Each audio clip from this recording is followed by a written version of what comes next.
All right, guys, we're going to keep talking about similar triangles, and in today's lesson, we're going to talk about other parts of similar triangles and how we can continue to use the ideas of proportional relationships that we've learned about in similar triangles to solve problems where we've got other parts going on. And the parts that I'm talking about, that I'm alluding to, are some of the parts that we talked about in chapter 5 when we talked about relationships and triangles. We learned about altitudes and angle bisectors and medians in that chapter. In an altitude, you'll remember, is when you draw a line segment from the vertex perpendicular to the opposite side of the triangle. So it turns out that if you draw an altitude in two triangles that are similar, if these two triangles ABC and FGH are similar, then their altitudes are also going to be proportional to one another by the same scale factor that the triangles are proportional to one another. For instance, AD over BC, so the length of the altitude to the length of this base, AD over BC, will equal FJ over GH if the triangles are proportional, if they're similar. The same thing goes for angle bisectors. Here you can tell these are angle bisectors because these two angles on either side of this segment RT are congruent. So RT must be an angle bisector. And the same thing with LP. LP must be an angle bisector as well because of the way it's marked. So if these triangles are similar, QRS and KLM are similar, then I could conclude that RT over QS should equal LP over KM. And likewise, the same holds true for medians. Remember how we draw medians? We draw them from the vertex to the midpoint of the opposite side. And so CD here is a median and YZ is a median. And if triangle ABC is similar to triangle WXY, then I could conclude that CD over AB should be equal to YZ over WX. Now, occasionally with the theorems that we learn, we have to do proofs. And when we have to do proofs, we have to justify our statements with reasons. So if you're using any of these ideas in proofs, here's how you would abbreviate them. If you were counting on the fact that altitudes in similar triangles are proportional to one another, you could abbreviate it like this. Corresponding altitudes are proportional to corresponding sides in similar triangles. Likewise, with angle bisectors, if you needed to use this as a justification in a proof, you could say that corresponding angle bisectors are proportional to corresponding sides in similar triangles. And for our medians, you could abbreviate it like this. Corresponding medians are proportional to corresponding sides in similar triangles. All right, let's tackle an example here. In the figure, triangle LJK is similar to triangle SQR. Could we find the value of x? So LJK is similar to SQR. Find the value of x. Now you'll notice that KM, because it's drawn from this vertex to the midpoint of this side, that KM is a median. And likewise, so is RT. And so we know that if these triangles are similar, that their medians are going to be proportional to one another as well. So could we set up a proportion that would help us solve for x? Could I say that the length of this median to this segment, 12 over x, should equal the length of this median to that corresponding segment, 8 over 5. Okay? 12 over x should equal 8 over 5. What are our cross products going to be? 12 times 5 is 60, equals 8 times x. And can I divide both sides by 8? Yep. And I will get 7.5 equals x. Good. This one here is the same idea, even though we're not dealing with medians this time, but we're dealing with parts of similar triangles. So if you guys want to try this one on your own, pause the video before I go ahead and solve it. In the figure, triangle ABC is similar to triangle FGH. Could we find the value of x? So if these two triangles are similar, then their altitudes, BD is an altitude and GJ is an altitude, their altitude should be proportional as well. So could I say 21 over 9? That should be equal to the ratio of x over 6, right? And my cross products here are going to be 6 times 21 gives me 126 equals 9x. And if I divide both sides by 9, I think I'm going to get 13 equals x. Is that right? Never trust your math teacher. 126 divided by 9 gives me 14. Yeah, 14. Thank you. Okay, so the same thing, the same idea here applies whether we're dealing with altitudes or medians or angle bisectors. They're all going to be proportional if the triangles that they're drawn in are similar to one another. All right, this is one of my favorite problems in the whole geometry text. This is really interesting. This is where the ideas that we learn in geometry come in handy in the real world, because we can use them to estimate things so easily, estimating distances that sometimes are difficult to measure. This problem is about Dave. Dave is back. Dave's arm is about 9 times longer than the distance between his eyes. He sights a statue across the park that is 10 feet wide. If the statue appears to move 4 widths when he switches eyes, estimate the distance from Dave's thumb to the statue.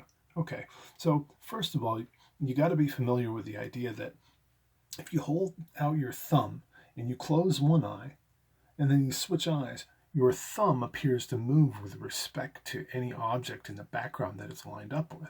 For instance, the statue here in this case. So that's what Dave is doing. He's holding out his thumb and he's just kind of switching eyes, and the statue appears to move. And so how can we figure out approximately how far away he is from the statue based on that? Well, if you haven't already guessed, we're going to need a sketch. That's right. So let's make our statue right here. I'm just going to make it like a pedestal. Here's our statue. And when he switches eyes, I'm going to say Dave is standing over here. Okay, we'll sketch in Dave here in a second. And he's looking at that statue, and when he switches eyes, I'm going to draw a center line right down through that statue, and it appears to shift. Okay, it appears to shift 1 width, 2 widths in this direction, or 2 widths in the other direction, for a total of 4 widths, depending on which eye he has open. Okay, and we're going to do the same thing here. Okay, so how wide is this statue? This statue is 10 feet wide. So if it appears to shift 4 widths, then this distance here, 4 widths, is 40 feet. Okay? Yeah, and again, we can label this. This guy's about 10 feet wide. Okay. All right, so what's happening over here with Dave? We've got Dave and his eyes. Now, we're looking down. This is like a map. We're looking down, like in Google Earth, on top of the park, and we're looking right down on the statue. Okay, and Dave is standing over here. So I'm going to be looking down on Dave as well. Here's what I'm going to do. I'm going to draw Dave's eyes. Okay, just his eyes. All right, there's an eye, and here's another eye. Okay, there's Dave's eyes. And we got to draw in his thumb as well. So he's looking towards the statue. He's holding out his thumb. And I'm going to say that here's what I'm going to do. Try to just align a straight edge here to give us an idea of how this is all lined up and where his thumb might be. So Dave's thumb is right here. Okay. This is where Dave's thumb is. And because I'm a math teacher, not an art teacher, I'm going to label it Dave's thumb and not going to draw it. Okay. So how can we possibly have enough information to solve this problem just based on this? Well, what do they tell us about the relationship between Dave's eyes and his thumb? He's holding out his arm, and this distance here is about 9 times longer than the distance between his eyes. How far between his eyes? Well, they didn't tell us. Well, what can we do then? Can we just say, let's call that x? And if the distance between his eyes is x, how far is it from his eyes to his thumb? Well, that would be 9x, right? Okay. And they want us to find how far is Dave's thumb to the statue. So we're looking for this distance right here. Okay. I don't know. Shall we call it y? I know, you're getting nervous. Too many variables, Mr. Rogers. You keep doing that, you won't be able to solve this problem. Well, let's think about what we've drawn here. We've made a triangle over here, and I could call this distance from between Dave's eyes to his thumb. That looks like an altitude to me. And likewise, directly from Dave's thumb to the statue, I think that looks like an altitude as well. And we've got these lines that extend out to where Dave is seeing the statue over there, or where it appears to be. And then we've got this line that extends out over here that shows where the statue appears to be over there. And hopefully you recognize that these would be isosceles triangles, and therefore these base angles would be congruent to one another. And likewise, this would be an isosceles triangle, and these base angles would be congruent to one another as well. Well, if Dave is standing parallel to the axis at which he's looking at this statue, in other words, he's looking perpendicular to the statue, if these lines are parallel, then that would make these alternate interior angles. So those are going to be congruent as well. So we have similar triangles. Angle, angle, congruent to angle, angle. So if we have similar triangles, what do we know about their altitudes? Well, their altitudes are also going to be proportional. Okay. Is there a proportion we could set up here? What if I drew this a little more simply and I said, what if I drew it like this? And I said, this is 40. There's an altitude. This is y. This is 9x. And this is x. Could we set up a proportion there? Could I say 9x over x? This altitude to its base should equal y over 40. This altitude to its base. And now you can see why I wasn't really nervous about that extra variable, right? 9x over x, doesn't that simplify to 9 over 1? Don't the x's cancel? Equals y over 40. Okay. And my cross products now are going to be 9 times 40, is 360, equals 1 times y. Wow, that was convenient, huh? So how far is Dave's thumb to the statue? 360 feet. Pretty neat problem, huh? All right, could we try that same idea here? Dave turns around and sees a sailboat in the lake that is 12 feet wide. If the sailboat appears to move forwards when he switches eyes, estimate the distance from Dave's thumb to the sailboat. And this is where the application really is handy, because that's definitely a distance that's hard to measure. So could we draw a quick sketch of what this would look like? Here's Dave's eyes. We know we're going to have some similar triangles here. We know he's going to see a sailboat out here. And that sailboat is 12 feet wide. But it appears to move 4 widths when he switches eyes. So this distance here, from one image of the sailboat all the way over to the other image, is going to be 4 times 12. 4 times 12 is 48 feet. Okay?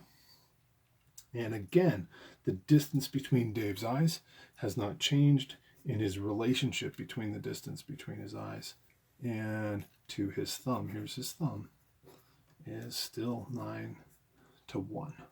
Okay. Can we estimate the distance from his thumb to the sailboat? And let's call this y. Again, these are altitudes. Okay. Do we see a proportion there? 9x over x. Now, some of you might be looking at a different proportion. You might say, hold on, 48 over x equals y over 9x.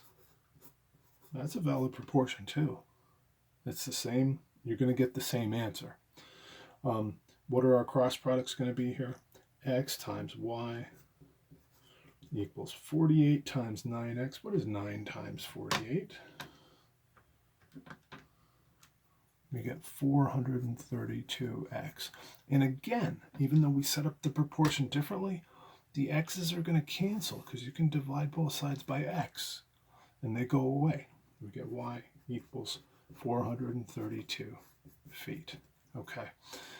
I hope you guys will find those problems interesting. They're not as intimidating as they look if you make a sketch. They're really handy way to apply geometry to things out there in the real world where it's really tough to measure. All right, one more idea in this lesson. We're going to talk about this triangle angle bisector theorem and what it means when we draw an angle bisector just in one triangle. If we extend out this angle bisector AD until it hits the opposite side of the triangle, it turns out that it cuts this opposite side of the triangle into proportional parts. They won't always be equal. That's important to recognize. Remember, if this went to the midpoint of that side, that would be a median, which is different than an angle bisector. So they're not always going to be equal, but they will always be proportional in the sense that BD over AB will always equal CD over AC. Okay? So this segment to that segment will always equal this segment to that segment if you're dealing with an angle bisector. And don't forget how to recognize them. When you see these two congruence markers on these angles telling you that that angle is congruent to that angle, that tells you that AD must be cutting the larger angle in half, making it an angle bisector. Let's look at some examples. All right, in this problem, could we find x? Okay, hopefully you recognize that this segment here, as it's marked, tells us it's an angle bisector. And that means when it hits this opposite side and it divides this side into two segments, x and 6, we can set up a proportion that would help us solve for x. 6 to 9, the ratio of this segment to this segment, 6 to 9 should equal the ratio of this segment to that segment, x over 15. Okay, what are my cross products here? If you want, you can reduce that to lowest terms. You might say, hold on, that's 2/3. That'll make my life easier. That's not a bad idea. And our cross products are going to be 3 times x equals 2 times 15. And if I divide both sides by 3, I get x equals 10.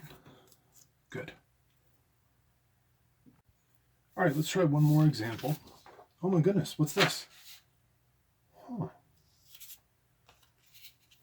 You look at that. Here, could we find n? Same idea. What type of segment is this? That's an angle bisector. And we know that if you extend it to the opposite side, it divides the opposite side into two segments that are going to be proportional to the other sides. So 5 over n should equal 7 over 21. Okay, what are my cross products there? Oh, what's that? You want to reduce that to the lowest terms? Good idea. 5 over n should equal 7 divided by 21. Both top and bottom are divisible by 7. That's actually 1/3 in disguise, isn't it? Okay, so I get 3 times 5 is 15 equals n. Okay. All right, guys, that's my lesson on special parts in similar triangles. Hope you found it helpful. Good luck on the homework.